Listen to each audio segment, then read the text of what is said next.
আলহামদুলিল্লাহ, সমস্ত তারিফ ও প্রশংসা মহান আল্লাহ সুবহানাহু ওয়া তাআলার জন্য, যে আল্লাহ সুবহানাহু ওয়া তাআলা আমাদেরকে পবিত্র জুমার দিনে সফর মাসের শেষ দিন 30তম তারিখে মসজিদে একত্রিত করেছেন।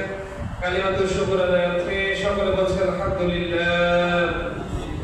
দরুদ সালাম বর্ষিত হোক সর্বকালের সর্বযুগের সর্বশ্রেষ্ঠ মহামানব জনাব মুহাম্মদুর রাসূলুল্লাহ সাল্লাল্লাহু আলাইহি ওয়াসাল্লামের প্রতি। আমরা পবিত্র সফর মাসের শেষ দিন এবং শেষ জুমায় অবতরণ করেছি। আজকে সফর মাসের শেষ জুমা এবং আজকে 30 তারিখ। আগামীকাল থেকে রবিউল আউয়াল মাস গণনা হবে। রবিউল আউয়াল মুসলমানদের কাছে অত্যন্ত গুরুত্বপূর্ণ এবং মহামর্যাদা সম্পন্ন একটি মাস। কি বলে? এ মাসেই আল্লাহ সুবহানাহু ওয়া তাআলা তার পয়গম্বর সাইয়েদনা মুহাম্মদ সাল্লাল্লাহু আলাইহি ওয়াসাল্লামকে এই দুনিয়ার জমিনে প্রেরণ করেছিলেন, পাঠিয়েছিলেন এবং এই জমিন থেকে তিনি মুহাম্মদ সাল্লাল্লাহু আলাইহি ওয়াসাল্লামকে 63 বছর বয়সে রবিউল আউয়াল মাসের এই 12 তারিখের দিনেই নবীজি সাল্লাল্লাহু আলাইহি ওয়াসাল্লামকে দুনিয়া থেকে আল্লাহ রাব্বুল আলামিন আখিরাতের জমিনে ইলমে বারযাখের দুনিয়ায়, ইলমে বারযাখের জগতে নবী মুহাম্মদ সাল্লাল্লাহু আলাইহি ওয়াসাল্লামকে রেখে দিয়েছেন। কি বলে? ঠিক কি না? কিন্তু মুহাম্মদ সাল্লাল্লাহু আলাইহি ওয়াসাল্লাম সহ অসংখ্য গণিত লক্ষাধিক পয়গম্বর যারা দুনিয়াতে এসেছিলেন এবং দুনিয়া থেকে মৃত্যুবরণ করেছেন, সমস্ত নবীগণ, সমস্ত রাসূলগণ কবরের মধ্যে জীবিত অবস্থায়, জিন্দা অবস্থায় আছে। বলেন সুবহানাল্লাহ। মিশকাতুল মাসাবির মধ্যে একটা হাদিস বর্ণিত হয়েছে। আল্লাহর নবী সাল্লাল্লাহু আলাইহি ওয়াসাল্লাম সাহাবায়ে কেরামদেরকে বলেন, ও হে আমার সাহাবায়ে কেরামেরা, শোনো, নিশ্চয় নিঃসন্দেহে তোমরা যখন নবী মুহাম্মদ সাল্লাল্লাহু আলাইহি ওয়াসাল্লাম অথবা অন্য কোন নবীর উপর দরুদ সালাম প্রেরণ করো, পাঠাও, তখন আল্লাহ রাব্বুল আলামিন ওই দরুদ সালাম গুলো সেই নবীর কাছে পাঠিয়ে দেন এবং নবী তার জবাব দিয়ে দেন। বলেন সুবহানাল্লাহ। নবীজি সাহাবায়ে কেরাম বললেন, ইয়া রাসূলুল্লাহ, ইয়া হাবিবাল্লাহ, ইন্নাকা মাইতুন, যখন মরে যাবেন, ইন্নাকা মাইতুন, যখন আপনি মরে যাবেন, দুনিয়া থেকে চলে যাবেন, তখন তো এই আমল থেকে, সওয়াব থেকে আপনার উম্মতেরা বঞ্চিত হবে। কেন আমার উম্মতেরা কেন বঞ্চিত হবে? সাহাবায়ে কেরাম বললেন, তখন তো আপনি দুনিয়ায় থাকবেন না, নাকি তারা কিভাবে দরুদ আর সালাম করবে? আপনাকে কিভাবে তারা দরুদ আর সালাম প্রেরণ করবে? সাহাবায়ে কেরামের প্রশ্নের জবাবে নবীজি সাল্লাল্লাহু আলাইহি ওয়াসাল্লাম বললেন, সাহাবায়ে কেরামের প্রশ্নের জবাবে নবীজি বললেন, নিশ্চয় যখন মানুষেরা নবীর উপর দরুদ সালাম প্রেরণ করে আর নবী যখন কবরের জগতের বাসিন্দা হয়ে যায়, অনুরূপ সময়ে নবীদের জন্য রব্বুল আলামিন নবীদের জীবনকে, তার রূহকে তার শরীরের মধ্যে, তার বডির মধ্যে লাগিয়ে দেন।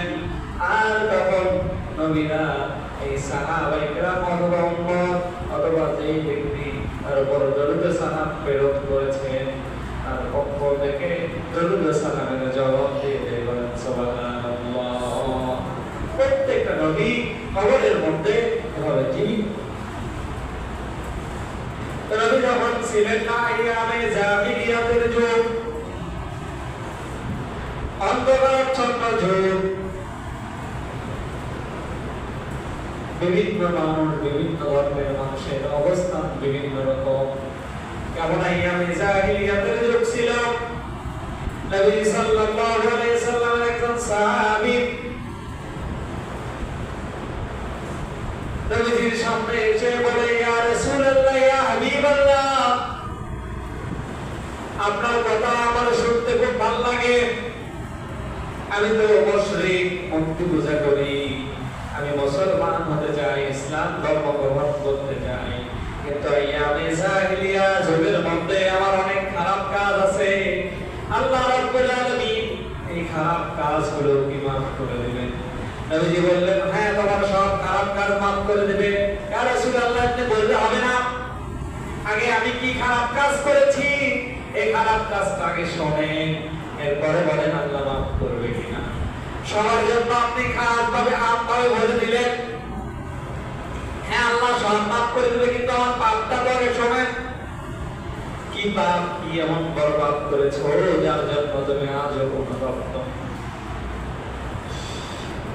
লোকটি বলছে, ইয়া রাসূলুল্লাহ, ইয়া হাবিবাল্লাহ,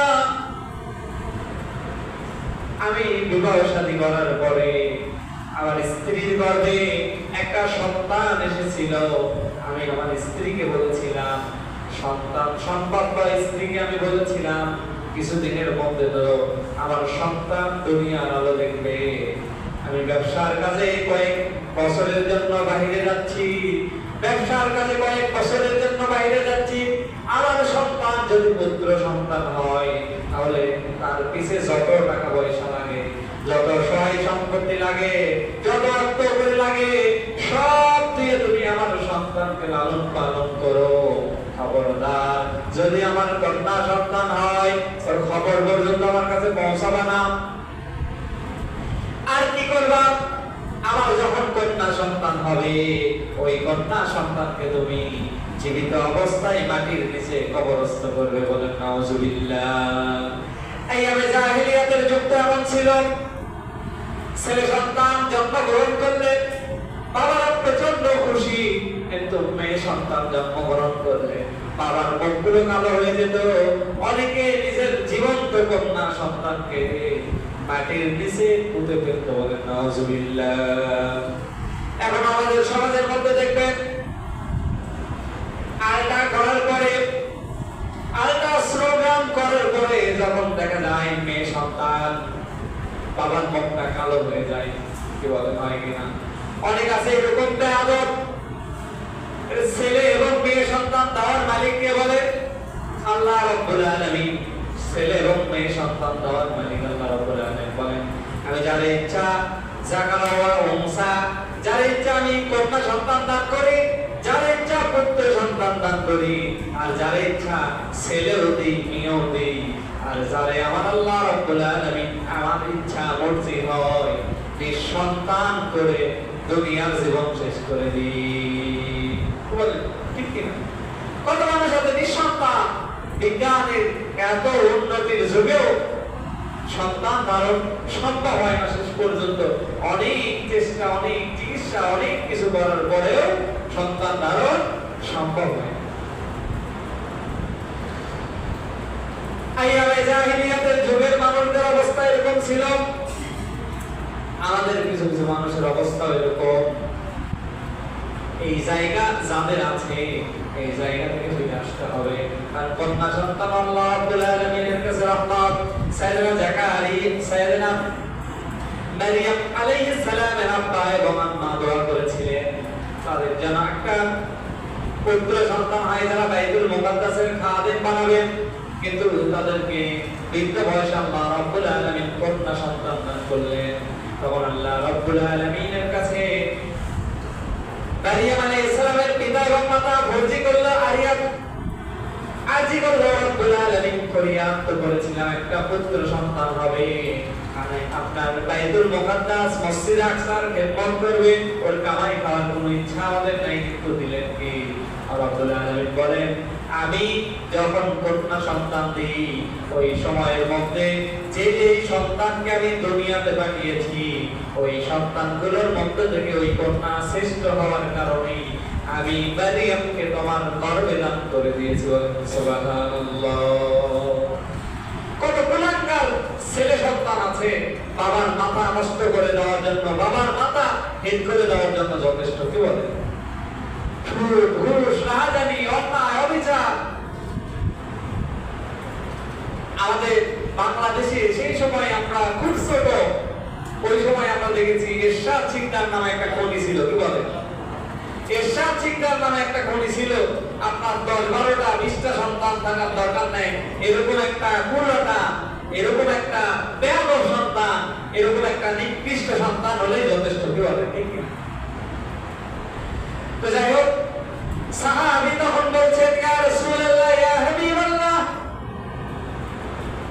আমার কন্যা সন্তান, আমি বলেছিলাম যদি আমার কন্যা সন্তান হয়, স্ত্রীকে বলেছিলাম আমার কাছে সিডি লিখবা না, আমার কাছে খবর দিবা না, ওর জন্য কোনো খরচাপাতিও করবা না, ওকে মেরে ফেলে দিবা, যেখানে নিয়ে যে জীবন্ত মেয়ে শিশুদেরকে হত্যা করা হয় ওই জায়গায় হত্যা করবে।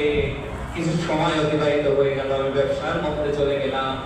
একদিন হঠাৎ করে মন করছে, আমার মনে হয় সন্তান তো এতদিন হয়ে গিয়েছে, স্ত্রী কোনো চিঠি লেখে না, স্ত্রী কোনো কিছুই লেখে না, মনে হয় আমার কন্যা সন্তান হয়েছে, আর ওকে মেরে ফেলেছে। তাই দীর্ঘ 3-4 বছর বয়স পার হয়ে যাওয়ার পরে আমি বাসার দিকে চলে আসলাম। সেবার ব্যবসায় অন্যান্য বারের তুলনায় অনেক সহায় সম্পত্তি, টাকা পয়সা রোজগার করেছি, সবকিছু নিয়ে বাড়ির মধ্যে অগ্রসর হলাম। বাড়ির মধ্যে আসছি আর চিন্তা করছি, যাই হোক সন্তান তো আমার, ছেলে হয়েছে না মেয়ে হয়েছে, ছেলে হলে তো কথাই নেই, কিন্তু সন্তানটাকে যদি দেখতে পেতাম খুব শান্তি লাগতো। নবীজির কাছে সাহাবী বলছেন, ইয়া রাসূলুল্লাহ, এরপরে আমি অগ্রসর হলাম, যে পরিবারের লোকজনের সঙ্গে দেখা করলাম, স্ত্রীর সঙ্গে দেখা করলাম, কথাবার্তা বললাম, দেখি ছোট্ট একটা সন্তান, 3-4 বছরের ছোট্ট একটা সন্তান আমার কাছে এসে কে যেন শিখিয়ে দিয়েছে ওটা তোমার বাবা, সে বাবা বাবা করে আমার কাছে আসছে। আমি সন্তানকে জড়িয়ে ধরলাম, আদর করলাম।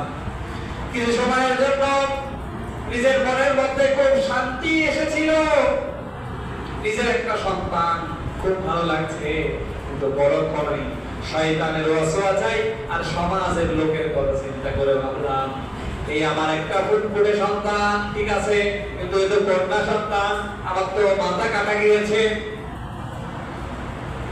আমার ভালোবাসার উপর আমার রাগ, আমার ক্রোধ, আমার রাগ, আমার ক্রোধ, আমার ভালোবাসার উপর বিজয়ী হয়ে গেল।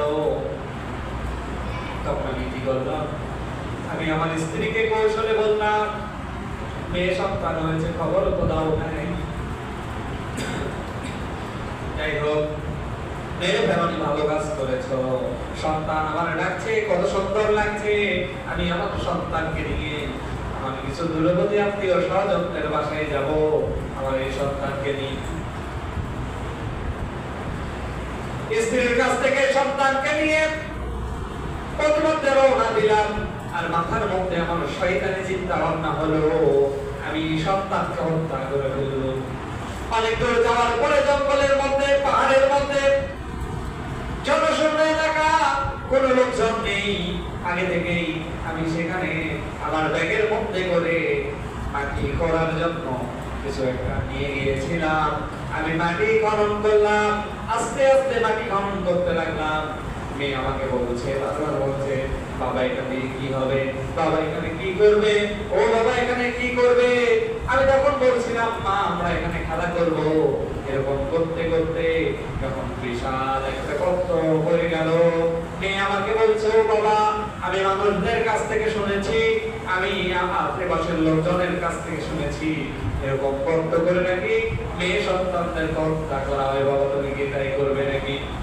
বাবার মুখে আর কোনো কথা নেই। বাবাটা ওই ছোট্ট সন্তানকে, 3-4 বছরের ছোট্ট সন্তানকে মাটির মধ্যে, গর্তের মধ্যে রাখলেন। রাখার পরে একটা পাথর নিয়ে আসছেন, আর নিয়ে টুকরে টুকরে কান্না করছে আর বলছে, ও বাবা তুমি আমাকে ছেড়ে দাও বাবা, ও বাবা আমি তোমাকে আমি নিজের বাবার পরিচয় দিব না, আমি এখান থেকে উঠে চলে যাব। কিন্তু আমার মেয়ের চিৎকারের কোনো কথা আমার কানের মধ্যে ঢুকছে না, কারণ আমার কানটা ভারী হয়ে আছে, আমার অন্তরটা ভারী হয়ে আছে। আমার মেয়ে সন্তান, আমার মাথা কাটা যাচ্ছে, লজ্জায় আমার মাথা কাটা যাচ্ছে। বিশাল একটা পাথর নিয়ে ওই ছোট্ট ফুটফুটে বাচ্চাটাকে গর্তের মধ্যে রেখে পাথর দিয়ে মাথার উপর সজোরে আঘাত করবেন, বলেন নাউজুবিল্লাহ।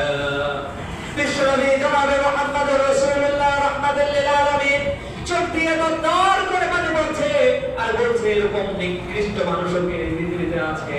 বলছেন ইয়া রাসূলুল্লাহ ইয়া হাবিবাল্লাহ, আমি শুধু পাথর দিয়ে আমার মেয়েকে শেষ করে ক্ষান্ত হই নাই। আমার মেয়ের অবস্থা দেখে আমার অন্তরের মধ্যে, আমার মনের মধ্যে বিন্দু পরিমাণ পরিবর্তন হয় নাই।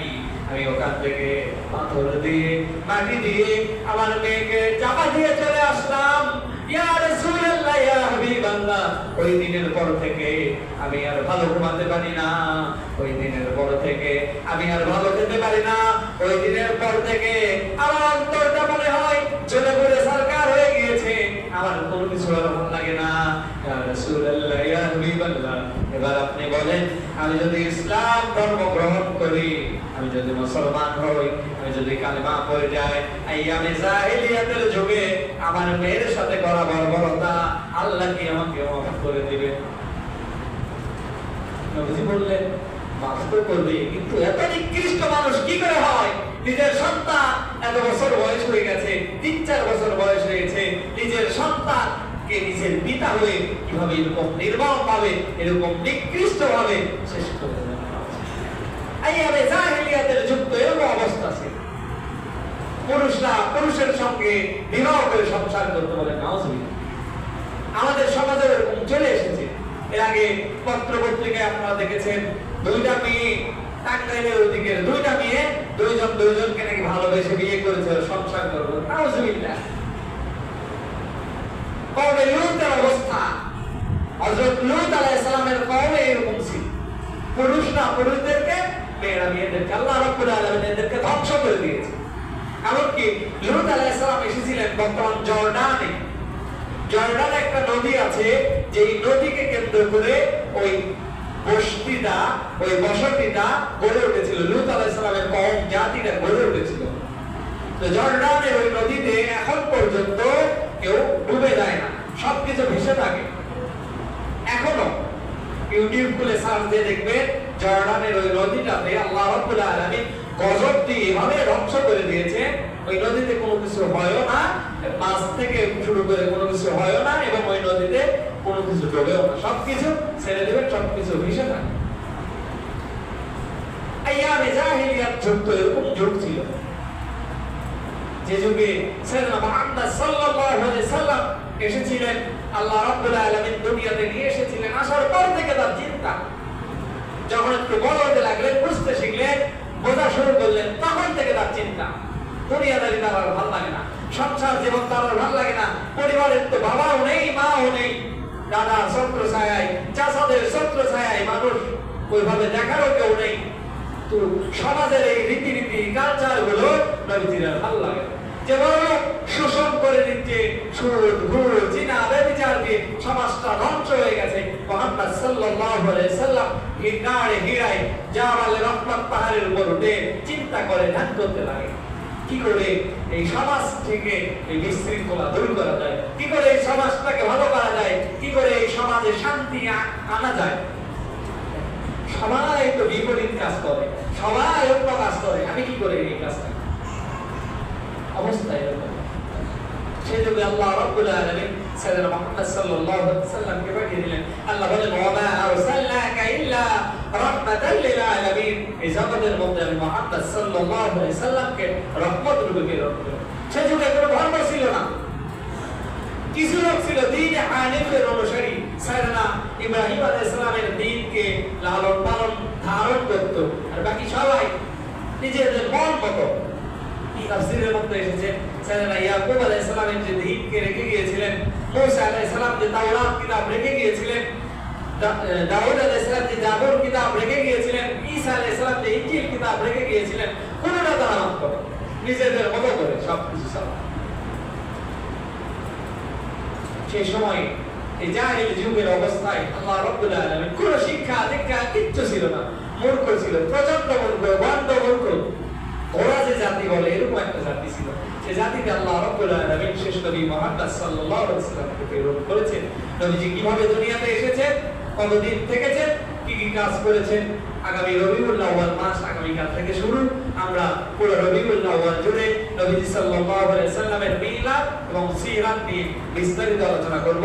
আল্লাহ সুবহানাহু ওয়া তাআলা যে কথাগুলো বললাম, এই কথাগুলো থেকে একটাই শিক্ষা, কি শিক্ষা? আইয়ামে জাহিলিয়াতের যুগে মানুষরা যখন মেয়ে সন্তানের খবর শুনত তখন তাদের মনটা কালো হয়ে যেত। আজকেও যদি আপনার মেয়ে সন্তানের কথা শুনে, আমার মেয়ে সন্তানের কথা শুনে মুখটা যদি আমার খারাপ হয়ে যায়, মনটা যদি আমার খারাপ হয়ে যায়, মুখটা যদি হাসি থেকে বাংলার বাসের মতো কালো হয়ে যায়, তাহলে মনে করবেন আইয়ামি জাহিলিয়াতের যুগের আবু জেহেল, উতবা, শাইবা, ওয়ালিদ ইবনে মুগিরা যেমন ছিল, তাদের একটা গুণ আমার মধ্যে আসছে, আমার অবস্থাও তেমন। সুতরাং মেয়ে সন্তানকে গজব মনে না করে আল্লাহ রাব্বুল আলামিনের রহমত মনে করবেন। আল্লাহ সুবহানাহু ওয়া তাআলা কথাগুলোর উপর আমল করার তৌফিক দান করুন।